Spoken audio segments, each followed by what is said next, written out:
here. Now, if David Copperfield was there, he would not have said that. But I understood that how significant that meant. Remember that when you perform for somebody, you may be the only magician they've ever seen perform. There's a very good chance they may see somebody on TV, and when they're comparing you to Chris Angel or David Blaine, that's not unfavorable. You know, they may ask you, can you do this? But that's because you're potentially at that level. And that was a big realization for me. And you know, I knew what I wanted to do as a career when I was 17. I'd already had my stage show, and I was doing a trick which I published. It's called Death Box, and it's a very basic. I'm put inside of a box, held up above a bed of swords, and about to drop onto the swords, and I'm not in the box. I was at the back of the audience waiting to do my appearance, and I watched everybody was just focused on that box. I had cool music. I was like using New Order, you know, and it was just, you know, music playing, and the lights were flashing. We had a really good theater department there, a really nice big stage. And I watched that moment, and I said, this is awesome. The illusion is working, and I did the appearance. I could have been, you know, David Copperfield when that happened, and that was like, this kid's not going to be a scientist. You know, probably better off for the world. But 2 questions. Sure. One is, do you have any advice for people who would really love to be a creative consultant or work with performers to just create ideas? Is it a skill? Do you exercise that skill? Here's the thing about being I'm lucky in that I've worked for some different people in different capacities and got to see different sides of it, and and that's fun. But you know, there's an up and there's a downside to it. And I was very lucky when I was 18 years old, and I had already had my stage show, and then David Copperfield was shooting a TV special, and I got to go work on that. Not as a consultant. I was what's called a PA, a production assistant, and I'd already done that because I love television and film. I already did that for a PBS documentary and stuff. So I actually got to work on a special, running around, going to Burger King to pick up, popsicles for Joni Spina, stuff like that. I mean, whatever kind of stuff, picking up videotapes and stuff, and just doing kind of like just grunt work kind of, which is a great experience. And that I just seen how the scale of a production. So I learned a lot from that. I also learned those people work really hard. The people who work on a show work very, very hard. The people who work for professional magicians, I produced television, not magic stuff, but I produced other kinds of television, and I know what television production schedules are like, and they're murder. And they're people who, young people think like, be a consultant. You think you're going to sit around in a room and dream up ideas. It's not. I mean, it's literally you're running to Walmart and the hardware store and getting screws and washers and things like that, and staying up till 3 a.m. trying to make sure something works, and then hoping to God that it actually pulls off.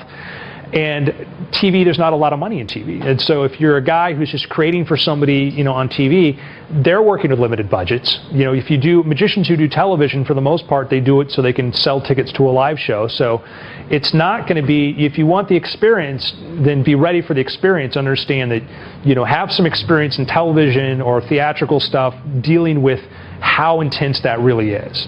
And so I think that, I would say I don't know if it's really a career. I don't think it's really a career. I think that if you're going to create magic for other people, have a background in performing. The best creators, the guys who are the smartest, guys like Johnny Thompson, Banachek, Enrico de la Vega. These are guys that have paid their dues and worked really hard in the real world, done their own shows, are fantastic performers, and then they bring a lot when they go work for somebody else. I don't know if that really answered the question as much as saying like rethink.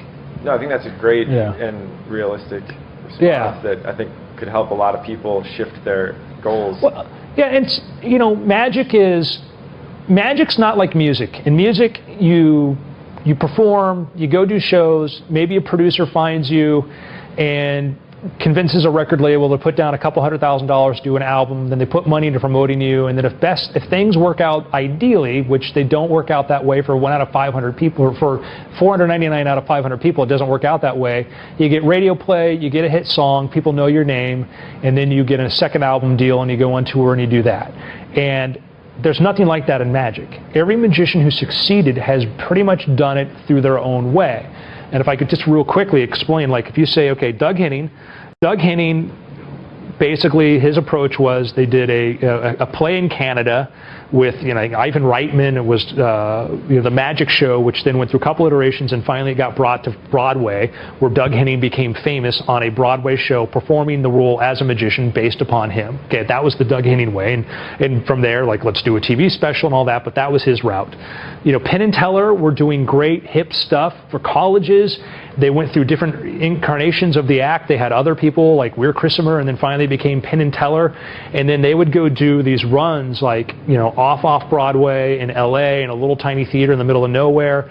Finally, they're in LA, people see them. They're in New York City. The people who put together variety acts for Saturday Night Live back when they used to have people besides musicians said, let's have them. The Letterman people saw Penn and Teller and said, let's use them. And Penn and Teller became famous not from TV specials, but from repeat appearances on Letterman for the most part.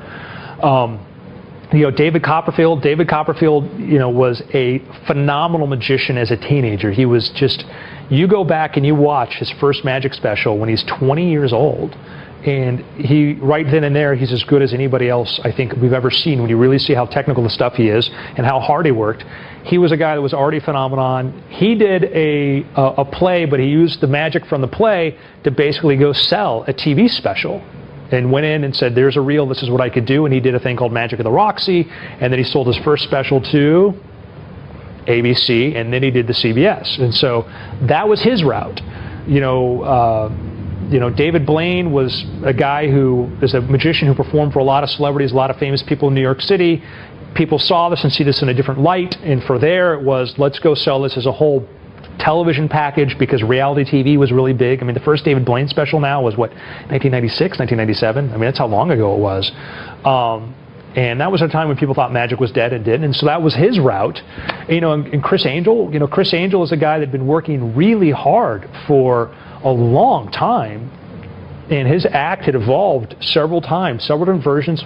It was more music heavy, and then it became more magic heavy, and then working with the firm and crystallizing what his image was, went to a network that really wanted to appeal to an audience, he wanted to go from having an older demographic to a younger demographic. He plugged into that and it worked. And I guess, what I'm saying is that, like, the formula is always different. It's always different. You can look at elements that are consistent, but it's always going to be different. I don't know if I've anywhere answered the question I was asked, but that's really interesting. I think, to the guy out there who wants to become a creative consultant, which is kind of a hot topic right now, I guess, to have the perspective that more often than not it's going to be something that a path that hasn't been taken before, rather than you sitting in a room with toys tinkering